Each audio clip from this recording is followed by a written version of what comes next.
Bonjour à toutes et bonjour à tous. On se retrouve sur We Do Biz. Aujourd'hui, on va apprendre à désobéir et à désobéir notamment à ces petites phrases idiotes qui polluent notre vie en entreprise.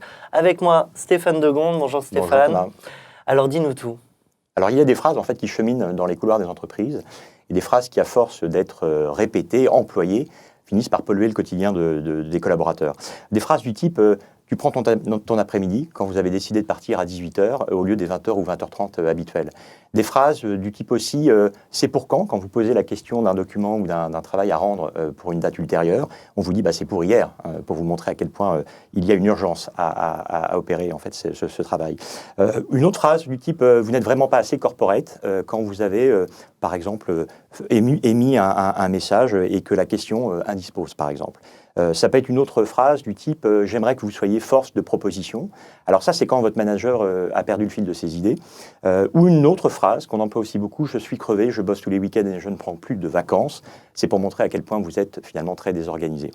Donc il y a des formules qui rythment le quotidien de l'entreprise. Et ça, vous nous dites que c'est une vraie pollution. Alors c'est une vraie pollution parce que c'est des phrases qui en général sont gratuites, qui ne servent à rien, ne font pas vraiment avancer le schmilblick. C'est des messages qui ne font pas passer quelque chose de positif. Il aurait plutôt tendance d'ailleurs à culpabiliser les salariés. On pourrait dire aussi qu'elles n'encouragent pas. On ne peut pas considérer que ce soit des phrases qui fédèrent vraiment les collaborateurs autour d'un vrai projet. J'ai plutôt même tendance à penser qu'elles décrédibilisent celui qui la formule. Et enfin, on pourrait qualifier finalement ces phrases de virus. Toutes ces petites phrases anodines et un peu idiotes, c'est une espèce de pandémie à propagation rapide. Alors, je suis sûr que les start-upers et entrepreneurs se demandent du coup quel autre message on peut diffuser.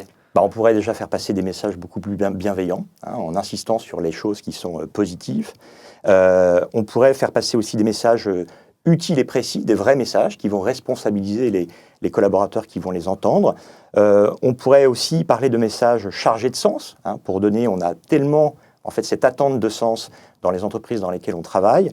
Donc on pourrait justement avoir des messages qui motivent et qui impliquent les collaborateurs. Enfin, on pourrait avoir des messages qui soient beaucoup plus fédérateurs, des messages qui vont finalement transformer le salarié en associé au projet. On est vraiment dans la veine de la libération des entreprises. Donc on peut avoir aussi dans l'entreprise des messages qui permettent de mieux vivre ensemble. Si on doit résumer, la meilleure manière de désobéir à ces phrases idiotes, ça donnerait quoi ? J'aurais tendance à dire que déjà, désobéir, c'est quand on formule une phrase, c'est se demander tout simplement si on aimerait être le destinataire du message qui nous est passé. La deuxième chose, c'est s'interroger aussi sur la question de l'utilité du message qui est passé. Est-ce que ce message a vraiment pour vocation à changer quelque chose de façon extrêmement constructive ? Et puis, je pense qu'il faudrait aussi arrêter de bavarder et arrêter de privilégier la forme et s'attacher finalement au fond du message. Donc c'est aussi en changeant de langage dans les entreprises qu'on va les transformer de façon durable et positive. On va apprendre sur We Do Biz à désobéir de semaine en semaine. À Stéphane Degonde, pas désobéir juste pour désobéir. Vous comprendrez pourquoi. Merci à tous et à très bientôt sur notre antenne. Merci Thomas.